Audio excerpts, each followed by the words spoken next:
Okay, you're here with College Ski Packages. We're at the Sawmill Creek condominiums. This is in our ski-in category, or our walk to gondola. I just wanted to give you an idea of what the outside of the property is. Of course, we're here in May right now, so it isn't all full of snow.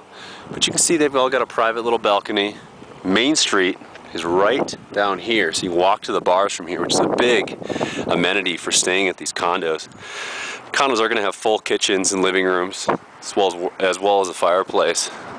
You do have some parking outside, surface parking, as well as inside of the property.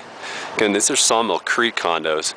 These are a walk to the gondola. Gondola is going to be 3 blocks from here, which will take you up to all the mountain ranges. I'm just going to give you a quick walk into this property, just so you can kind of see what this looks like from the outside. Again, Sawmill Creek gives you an idea. Here's some of the underground parking for the property.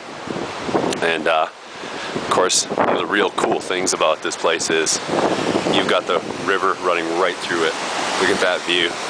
Okay.